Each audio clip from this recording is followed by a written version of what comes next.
Estamos examinando Apocalipsis 20, que es el fragmento de Apocalipsis que trata sobre un símbolo, el símbolo del reino. Pero pocas veces este fragmento es considerado como un símbolo, y eso ha llevado a algunas corrientes teológicas a considerar este capítulo 20 del verso 1 al 10 como un lapso literal de 1000 años, 1000 años en los cuales Cristo reinará sobre la tierra para gobernar a sus elegidos. Cabe mencionar que también habrá reprobos, inconversos. Bueno, esta es la corriente más popular, no es lo que el capítulo enseña.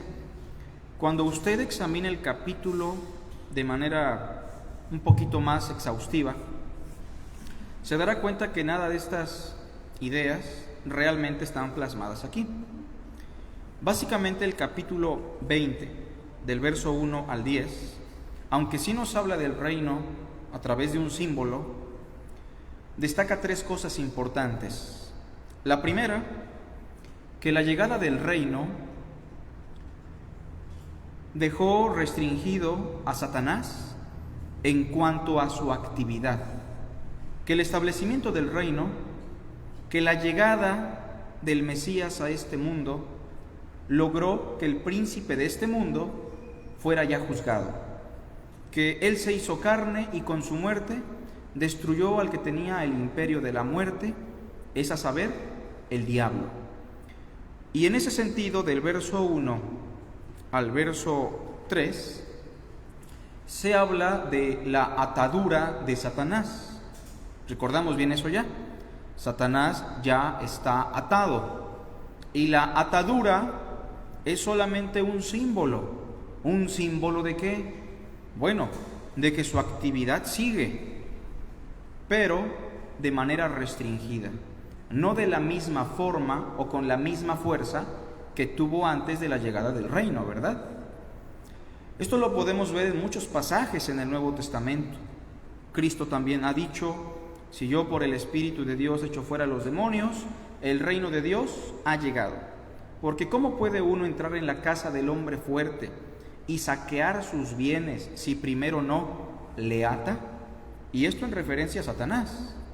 Satanás entonces será como un perro rabioso, aunque peligroso, bravo, pero tiene una cadena que no le permite tener la misma actividad que tuvo antes de la llegada del Mesías. Recuerden que con el Mesías, propiamente ya en la resurrección, cuando el establecimiento del reino llega a su punto clímax, el Mesías declaró: toda potestad me ha sido dada en los cielos y en la tierra. O sea, la potestad de las tinieblas ha sido destruida. ¿Quién acusará a los escogidos de Dios? Nadie. Satanás ha perdido esa facultad. Puede aún tentar, puede aún engañar, puede destruir, pero no con la misma fuerza, porque en la medida que la semilla va creciendo, el reino se va esponjando, también la actividad de Satanás va menguando poco a poco. Por otra parte, la segunda parte de este símbolo tiene que ver con resurrección y reino. Otra vez, el reino está presente de nuevo. Y la resurrección aquí se define del verso 4 al versículo 6 como la primera resurrección. Si recuerdan ese estudio hace 8 días, la primera resurrección ya la hemos experimentado, y es gracias a esta resurrección que hemos pasado de muerte a vida para reinar con Cristo. Hoy, actualmente, en este momento, somos reyes y sacerdotes de Dios y de Cristo. Y como hemos experimentado la primera resurrección, no vamos a experimentar la segunda muerte. Básicamente, la segunda muerte es la antítesis o el contraste de lo que se define como la primera resurrección. Entonces, esta segunda sección versa sobre eso: vivir para reinar. Efesios 2 lo explica muy bien, que estábamos muertos, Él nos ha dado vida y nos sentó en los lugares celestiales con Cristo. Estamos reinando. Y la última parte, que es la que vamos a examinar hoy, y posteriormente estaremos dando una serie de estudios sobre el reino, propiamente de las palabras de Jesús. Bueno, esta última sección trata sobre el engaño, la actividad del engaño. Vamos a dar lectura, por favor, del verso 7 al verso 10. Dice así: Cuando los 1000 años se cumplan, Satanás será suelto de su prisión y saldrá a engañar a las naciones que están en los 4 ángulos de la tierra, a Gog y a Magog, a fin de reunirlos para la batalla, el número de los cuales es como la arena del mar. Y subieron sobre la anchura de la tierra, y rodearon el campamento de los santos y la ciudad amada, y de Dios descendió fuego del cielo y los consumió. Y el diablo que los engañaba fue lanzado en el lago de fuego y azufre, donde estaban la bestia y el falso profeta. Y serán atormentados día y noche por los siglos de los siglos. Vamos a hablar del engaño, una actividad que nos conduce a la plenitud del reino. Fíjense, el engaño, una actividad obviamente perversa y mala, pero que nos conduce a la plenitud del reino. Recuerden que el reino de Dios es como la levadura que una mujer arrojó sobre la masa. Esa levadura empieza a esponjar hasta que llega a su plenitud, a su punto clímax. O el reino de los cielos es como una semilla de mostaza, ¿verdad? Que aunque pequeña e insignificante, empieza a crecer hasta que se convierte en el más grande de los árboles, tanto que en su copa las aves elaboran nidos. Bueno, el reino llegará a su plenitud. Obviamente la plenitud del reino llegará cuando Cristo regrese por segunda vez y nos diga: venid, benditos de mi Padre, heredad el reino. Esa es la plenitud del reino. Pero tiempo antes de que el reino llegue a su plenitud, no sabemos cuánto tiempo propiamente, no sé si decir días, años, meses, me atrevo a decir que es un buen lapso de tiempo. Bueno, el preludio o la antesala que nos lleva a la plenitud del reino es una actividad demoníaca, una actividad diabólica. Y recuerden que la actividad demoníaca o diabólica no se caracteriza por el escurrir sangre en las paredes, que se nos aparece un fantasma en la casa. La actividad de Satanás se define como el engaño, la mentira. Él es padre de toda mentira. Y esa actividad es la que nos va a guiar o conducir al reino. Obviamente, repito, es una actividad perversa, pero es lo que va a permear, es lo que va a infectar a nuestro mundo antes de que el reino llegue a su plenitud, antes de que Cristo regrese por segunda vez. En primer lugar, es una actividad que involucra a todas las naciones. El engaño es una actividad que involucra o va a involucrar a todas las naciones. Esto es muy importante que lo consideremos. Poco a poco, a medida que se acerca el fin, la mentira, el engaño, la actividad de Satanás va a permear a todo el mundo, a todos los reinos, a todos los poderosos, a todas las naciones. Y simbólicamente Juan lo expresa de la siguiente manera. Vean por favor el verso 7 en adelante. Cuando los 1000 años se cumplan, o sea, cuando el reino esté a punto a llegar a su fin, cuando llegue a su plenitud, Satanás será suelto de su prisión, o sea, esa restricción aparentemente se va a quitar. Y la misma actividad perversa que existió antes de Cristo se va a volver a experimentar antes de que Cristo regrese por segunda vez. Y el verso 8 nos dice: y saldrá a engañar a las naciones que están en los 4 ángulos de la tierra. ¿A cuántas naciones va a engañar? A todas. Y vean que dice después: a Gog y a Magog.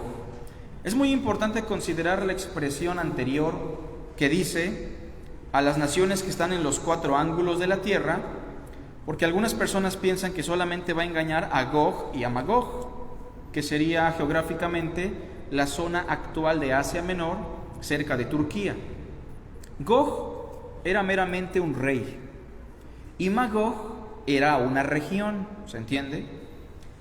Tiempo atrás, en tiempos del profeta Ezequiel, este rey llamado Gog, juntamente con toda su región llamada Magog, influenció a muchos reinos de la época para subir en contra de Jerusalén y destruirla, saquear sus bienes, pero todo se quedó en intenciones, nunca llegó este momento.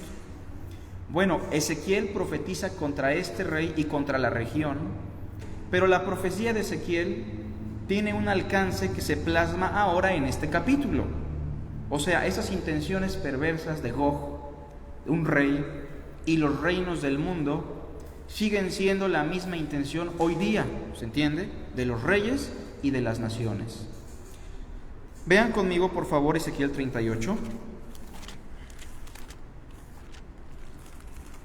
No es que Gog y Magog sigan existiendo, más bien que el espíritu, el carácter, la personalidad, la intención que tuvo Gog y su región llamada Magog siguen vivas, siguen palpables en los reyes y en los reinos de este mundo. Un ejemplo, antes de dar lectura a Ezequiel 38. En Apocalipsis aparece la descripción de una mujer llamada Jezabel, ¿se acuerdan? En la iglesia de Tiatira. Pregunto, ¿realmente era Jezabel la mujer que aparece ahí? No, era otra mujer, obviamente, era otra persona en Tiatira, pero tenía la misma intención, el mismo carácter, las mismas características que esa mujer que encontramos en el Antiguo Testamento. Se le dice también a una iglesia en Apocalipsis que hay personas que tienen ahí la doctrina de Balaam, ¿se acuerdan? Y no es que Balaam exista, sino que la misma doctrina sigue viva. Bueno, pues la intención del rey Gog, juntamente con su imperio Magog, en su momento fue destruir al pueblo de Dios, aniquilarlo, y aunque Gog y Magog ya no existen, es más, ni pensemos en la región, la misma intención sigue palpable hoy día. Vean Ezequiel 38, por favor. Solo vamos a leer unos fragmentos. Y vamos a leer del verso 1 en adelante. Síganme con su vista, por favor. Vino a mí palabra del Señor diciendo: Hijo de hombre, pon tu rostro contra Gog, este es el rey, en tierra de Magog, esta es la región. Gog y Magog simplemente son expresiones que aluden a un rey y a la región. Príncipe soberano de Mesec y Tubal, estas dos regiones no son diferentes, estas dos regiones, Mesec y Tubal, eran Magog. Y profetiza contra él, y di: así ha dicho el Señor, he aquí yo estoy contra ti, oh Gog, príncipe soberano de Mesec y Tubal, y te quebrantaré y pondré garfios en tus quijadas, y te sacaré a ti y a todo tu ejército, caballos y jinetes de todo en todo equipados, gran multitud con paveses y escudos, teniendo todos ellos espadas. Y menciona a otras regiones, Persia, Cus y Fut con ellos, todos ellos con escudo y yelmo, y sigue mencionando a otros pueblos, hermanos.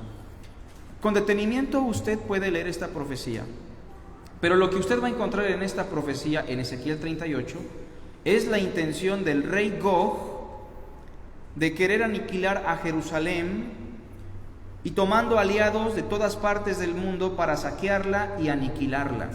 Bueno, Gog y Magog ya no existen, pero las mismas intenciones están vigentes hoy, antes de que el Señor regrese. Los reyes y los reinos de este mundo se caracterizan por el engaño y están a favor de la mentira, tratando de destruir al pueblo de Dios y de guerrear en contra de la verdad, de guerrear en contra de Cristo. Noten en Apocalipsis, por favor, algunos paralelismos. Apocalipsis 16, y no quiero que olviden Apocalipsis 20, versos 7 y 8, por favor, que es muy importante. Apocalipsis 16, verso 13 en adelante, dice de la siguiente manera. Voy a decir algo, hermanos. Lo que vamos a leer es lo mismo que dice Apocalipsis 20. Apocalipsis no es una cronología. Es como una galería de arte donde todos los cuadros tienen un mismo tema, ¿se entiende? Es como, por decirlo así, una repetición de lo que ya se ha dicho o de lo que se va a decir con diferentes símbolos. Verso 13 dice: y vi salir de la boca del dragón. ¿Quién es el dragón? Satanás. Y de la boca de la bestia. ¿Quién es la bestia? El imperio romano de aquella época. Y de la boca del falso profeta. ¿Quién es el falso profeta? Bueno, el sistema religioso de Roma de aquella época. Bueno, vi salir de estos tres espíritus inmundos a manera de ranas, pues son espíritus de demonios que hacen señales y van ¿a quién? A los reyes de la tierra en todo el mundo, para reunirlos a la batalla de aquel gran día del Dios Todopoderoso. Pregunta: ¿está Satanás involucrado aquí? Igual que en Apocalipsis 20. ¿Su actividad central cuál es? El engaño, la mentira. ¿Y cuál es su fin? Guerrear en contra de Dios. Esa es su finalidad, ese es su propósito. Incluso dice el versículo 14 al final: para reunirlos a la batalla de aquel gran día del Dios Todopoderoso. Pregunta: ¿involucra a todas las naciones? No solamente algunas, todos los pueblos, todos los reinos, todos los reyes, a medida que el Señor regresa, van a luchar en contra de Él. No piense usted que tenemos esperanza en algún político. Eso es muy absurdo y muy triste ver hermanos que piensan que con algún político, algún presidente, las cosas van a mejorar. Las cosas no pueden mejorar. Solamente Dios es digno de nuestra confianza y de nuestra fe. Ahora, notemos también otro pasaje, Apocalipsis 19, versículo 19 en adelante. Dice: y vi a la bestia, o sea, el imperio de aquella época, a los reyes de la tierra y a sus ejércitos. ¿Son todos los reyes también otra vez? Otra vez. Reunidos para guerrear contra el que montaba el caballo y contra su ejército. Obviamente, hermanos, es un símbolo. Por Apocalipsis 19, 19. ¿Sí? Leo de nuevo. Y vi a la bestia y a los reyes de la tierra y a sus ejércitos reunidos para guerrear contra el que montaba el caballo y contra su ejército. Pregunta: ¿físicamente ellos pueden pelear en contra de Cristo? Es absurdo, es un símbolo nada más. Pero ¿cómo podemos palpar o percibir esa guerra hoy día? Simplemente a través de las ideologías, simplemente a través de la cantidad de mentira que incluso se propaga en todas partes del mundo, en las naciones, los pueblos, en cualquier lugar, ¿no? Y noten lo que dice el versículo 20. Y la bestia fue apresada, y con ella el falso profeta, que había hecho delante de ella las señales con las cuales había ¿qué? Engañado a los que recibieron la marca de la bestia y habían adorado su imagen. Bueno, el engaño otra vez es el tema central, un engaño que involucra a todas las naciones y una actividad engañosa en donde el autor intelectual y principal es Satanás, ¿no? Y todo esto se menciona en un contexto previo a la segunda venida de Cristo, a la llegada del Señor. Bien, tenemos por ahí otro pasaje, pero lo vamos a ver más adelante. Bueno, en primer lugar, el engaño es una actividad que va a caracterizar a todas las naciones. Ninguna nación se va a salvar. Aunque una nación profese ser cristiana, en el núcleo realmente no tiene al Señor. Son siempre unos pocos, un remanente escogido por gracia. Bien, número 2, una actividad que busca dañar al pueblo de Dios. Miren, obviamente la mentira o la actividad de Satanás siempre se ha dirigido principalmente en contra de ¿quién? De Dios. en contra de Cristo. Pero ¿Satanás puede realmente pelear en contra de Dios? ¿Realmente puede afectar a Dios? No puede. Entonces, en la búsqueda de querer afectar la imagen de Dios, en la búsqueda de querer dañar al Todopoderoso, los que sí se ven afectados o contra quienes lanza todo su veneno son los redimidos, el pueblo de Dios. Y esto lo vemos desde el momento de la creación. Cuando Dios creó al hombre a su imagen y semejanza, Satanás se lanza contra él y le dice a la mujer, en este caso, con que Dios os ha dicho esto. Ahí está el engaño, ¿no? Y vemos que a Dios no le puede afectar en nada, pero vemos que los que se ven afectados siempre son los seres humanos, muy en especial el pueblo de Dios. Se ven afectados, en primer lugar, cuando no atienden a la verdad y se dejan llevar por la mentira. Se dejan llevar por cosas que no tienen una base en Dios. Y esto es muy triste, sobre todo hoy, a medida que se acerca el fin, porque se dice muchas veces: yo soñé, Dios me reveló, el Señor me hizo ver. Las Escrituras se han perdido por completo. No tenemos ya objetividad. Y en ese sentido, mis hermanos, el pueblo de Dios se puede ver muy afectado si no atiende a la verdad. Ahora, notemos algunos pasajes que no solamente afectan al pueblo de Dios en ese sentido, sino que la persecución, la tribulación, la matanza sobre los cristianos y el pueblo de Dios siempre ha sido una realidad, pero a medida que se acerca el fin, esto se va a acrecentar. Veamos, por ejemplo, Apocalipsis 20, verso 9, que es precisamente el verso del capítulo que estamos examinando. Dice: y subieron sobre la anchura de la tierra, y rodearon el campamento de los santos y la ciudad amada. Intenciones malignas en contra de los santos, en contra de la ciudad amada. Una pregunta que nos debemos hacer, hermanos, es: ¿cuál es la ciudad amada? Es una pregunta muy importante y me gustaría escucharlos, porque aquí dice que es sobre la ciudad amada. Fíjense, para el judío y para muchos cristianos, la ciudad amada es Jerusalén, ese punto geográfico en nuestro mundo. Para el catolicismo romano, el Vaticano, ¿no? Bueno, pero la ciudad amada, mis hermanos, no es un lugar como tal. La ciudad amada es un grupo de personas que están dispersas por todas partes. En el mismo contexto de Apocalipsis, podemos entender la idea de la ciudad amada desde la perspectiva de Dios. No pierdan esto, por favor. Apocalipsis 11.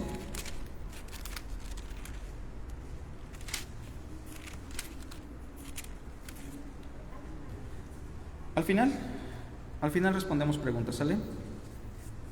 Si alguien tiene preguntas también, hermanos, al final, de preferencia, para que demos marcha. La puede anotar si la tiene.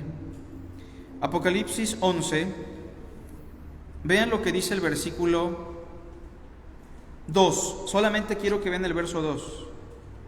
Pero el patio que está fuera del templo, déjalo aparte y no lo midas, porque ha sido entregado a los gentiles y ellos hollarán, o sea, van a pisotear. Ahora, ¿cómo le llama aquí? La ciudad santa. Hasta ahí déjenlo si quieren, para no complicarnos ahorita. Se le llama la ciudad santa y algunos podrían decir Jerusalén.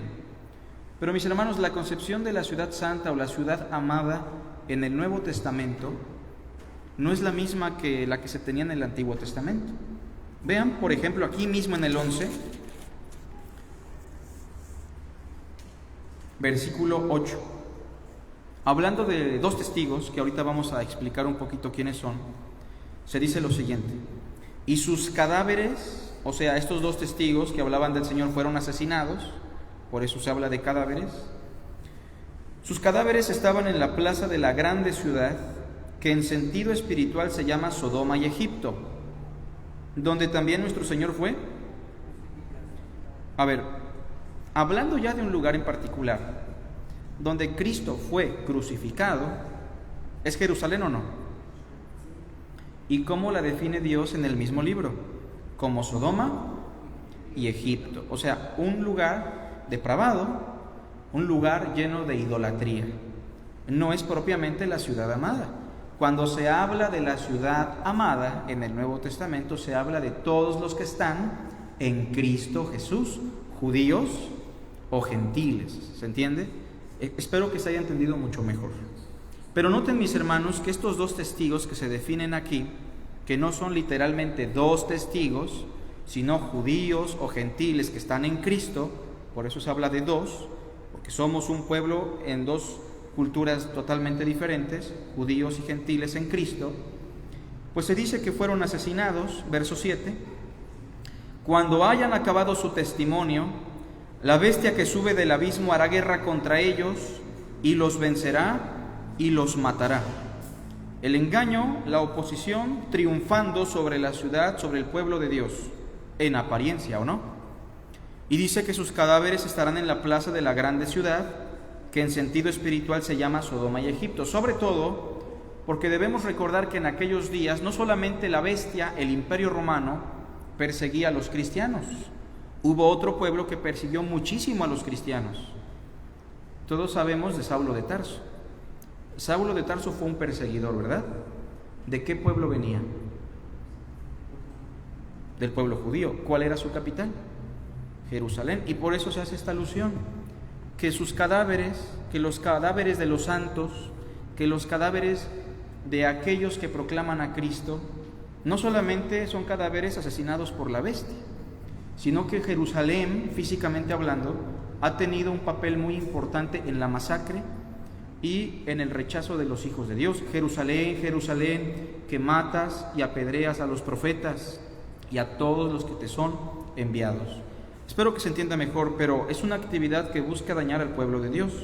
Capítulo 13, versículos 5 al 7, también explica esta guerra en contra de los santos, que es muy importante.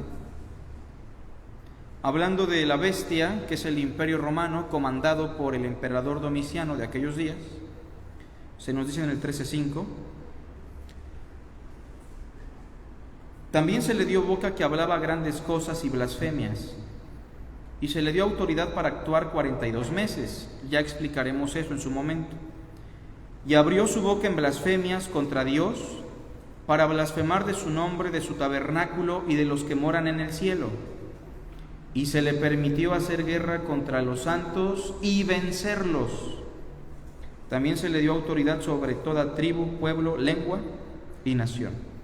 Así que sobre este asunto hemos destacado ya dos cosas. Esta actividad engañosa, diabólica, demoníaca, es una actividad que es palpable en todas las naciones, en todos los reinos. En segundo lugar, es una actividad que afecta directamente al pueblo de Dios. Y lo vamos a experimentar gradualmente y poco a poco.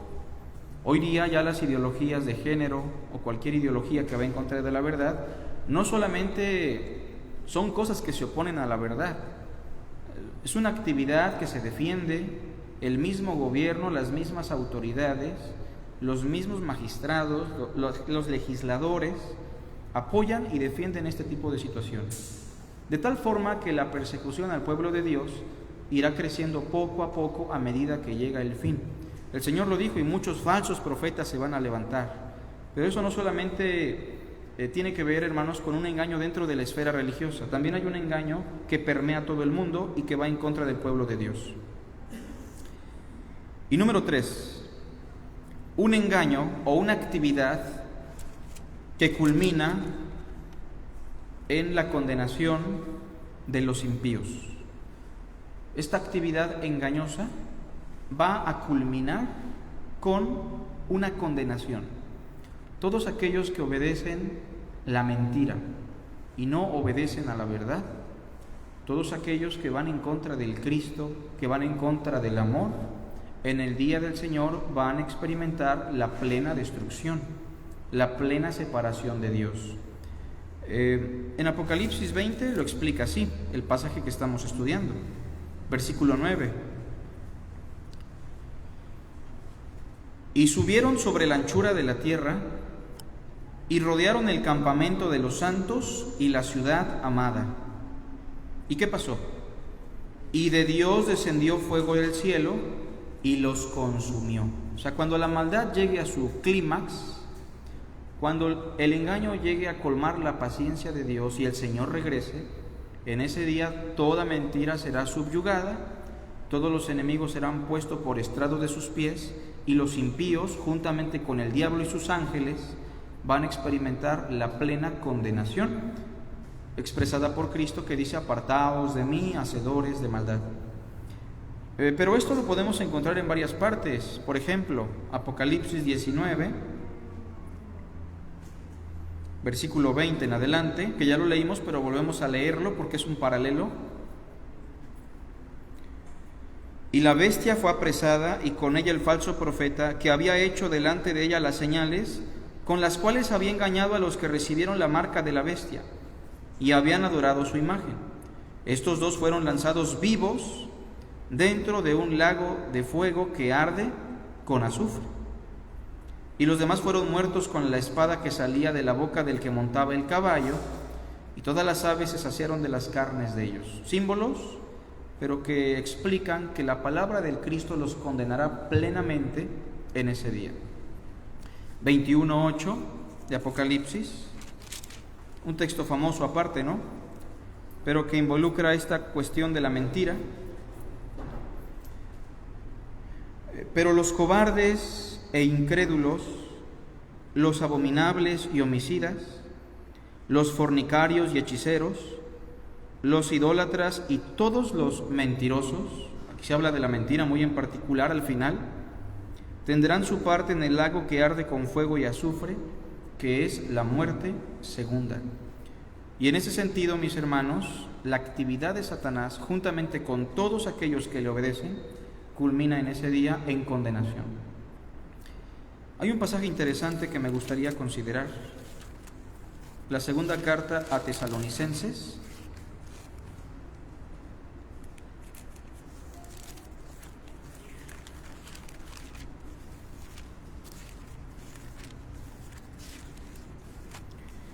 capítulo 2. Tenemos que explicar la diferencia. Apocalipsis nos habla de circunstancias diferentes a las que se estaban viviendo en tiempos del apóstol Pablo.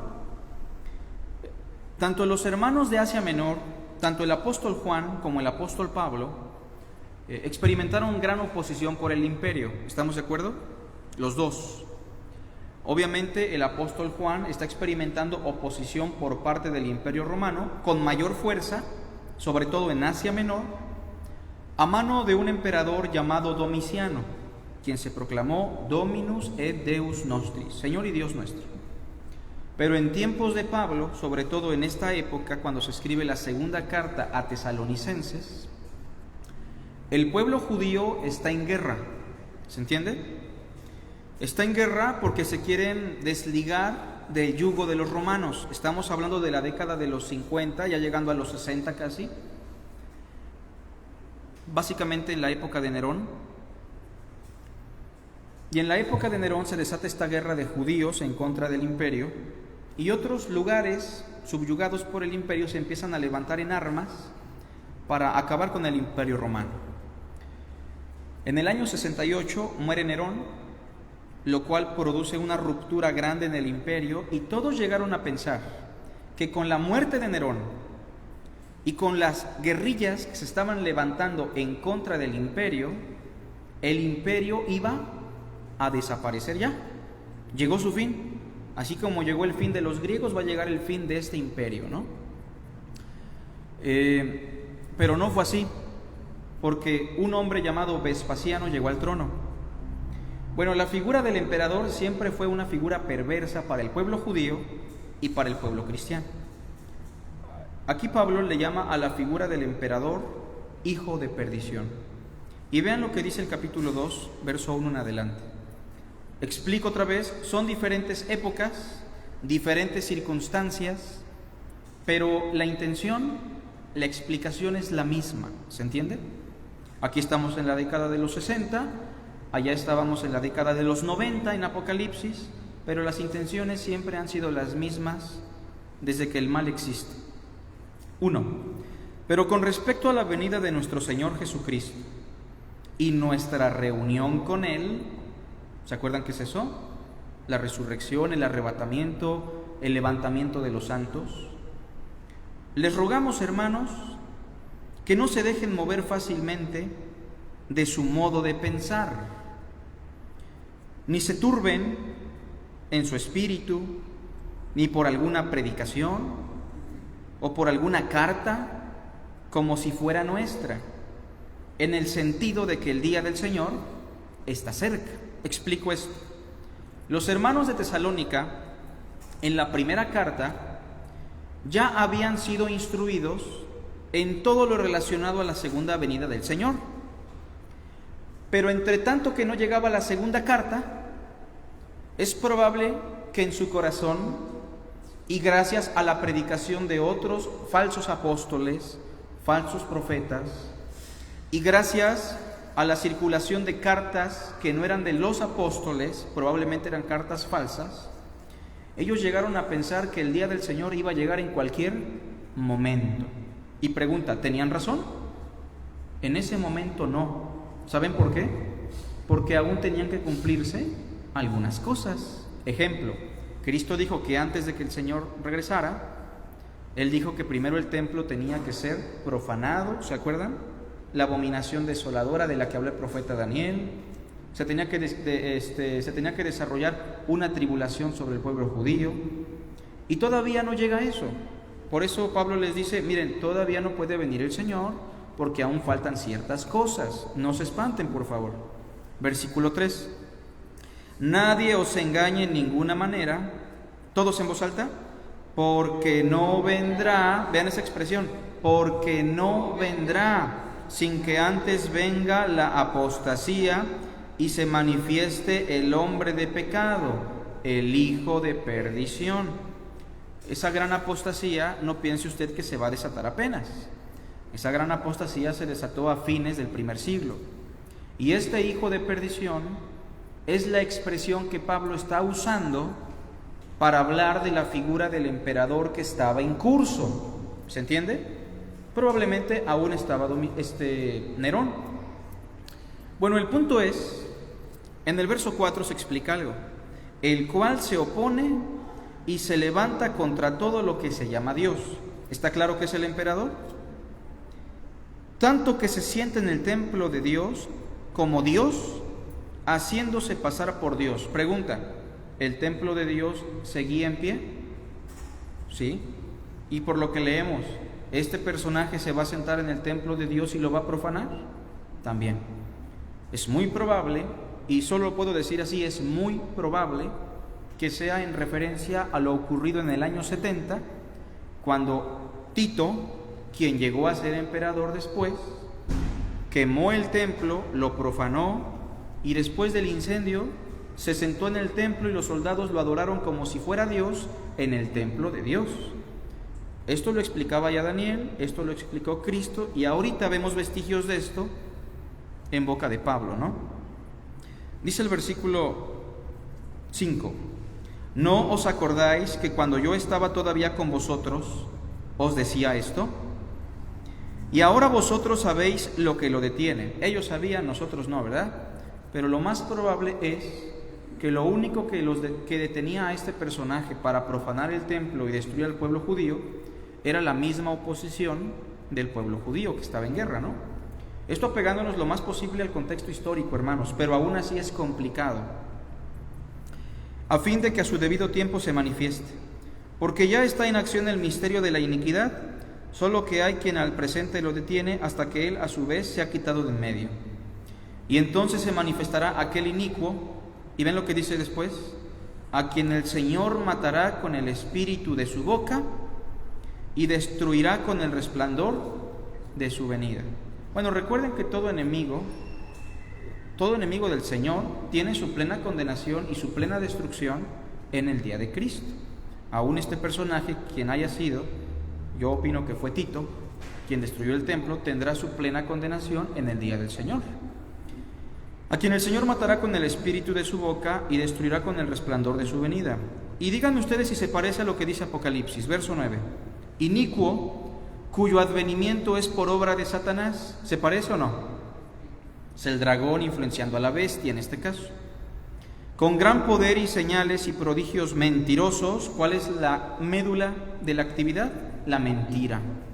Milagros, señales, yo soñé, Dios me reveló, el pastor me ha dicho. Son cosas que caracterizan esta actividad, mis hermanos. 10. Y con todo engaño de iniquidad para los que se pierden, por cuanto no recibieron el amor de la verdad para ser salvos. Por esto Dios les envía un poder engañoso para que crean la mentira, a fin de que sean, ¿qué? Condenados todos los que no creyeron a la verdad, sino que se complacieron en la injusticia. Y por último, Romanos 2, versos 5 al 8, dice lo siguiente. Estamos explicando que esta actividad engañosa tiene su plena condenación en el día de Cristo. Romanos 2, 5 en adelante. Pero por tu dureza y por tu corazón no arrepentido, atesoras para ti mismo ira, para el día de la ira y de la revelación del justo juicio de Dios, el cual pagará a cada uno conforme a sus obras. Vida eterna a los que, perseverando en bien hacer, buscan gloria y honra e inmortalidad. Pero ira y enojo a los que son contenciosos, y ven lo que dice después, y no obedecen a la verdad, sino que obedecen a la injusticia. En ese sentido, mis hermanos, de alguna manera u otra, el milenio o este símbolo concluye hablando de una gran actividad de engaño que va a permear a todo el mundo, que involucra a todas las naciones, que afecta directamente al pueblo de Dios y que llegará a su plena condenación cuando el Señor regrese. Ahora, si alguien tiene alguna pregunta, podemos apoyar en eso, ¿verdad? Si la bestia es el sistema religioso de esa época de Roma, ¿cómo puede ser el sinónimo de Satanás siendo suelto? Y la otra pregunta, si es casi la plenitud del reino. Si es casi. En la plenitud del reino. Ok, bueno, son dos preguntas. La primera pregunta creo que es en razón de que no se entendió muy bien. No es que la bestia, no sé quién hizo la pregunta. ¿Quién? El hermano Josué de Coatepec. Ok. No es que la bestia sea el dragón. O sea, es un paralelismo en Apocalipsis. Los tres pasajes que leímos, Apocalipsis 16, Apocalipsis 19 y Apocalipsis 20, es un paralelismo donde vemos la actividad de Satanás, en algunos pasajes directamente de Satanás y en otros pasajes a través del imperio romano. La bestia no es propiamente el sistema religioso, la bestia es el imperio. El sistema religioso es el concepto que se llama la segunda bestia o el falso profeta. Bueno, tal vez lo podríamos platicar con más detalle con Josué, pero el asunto es ese, la bestia no es el dragón, simplemente es el instrumento del dragón. ¿Y la segunda pregunta cuál era?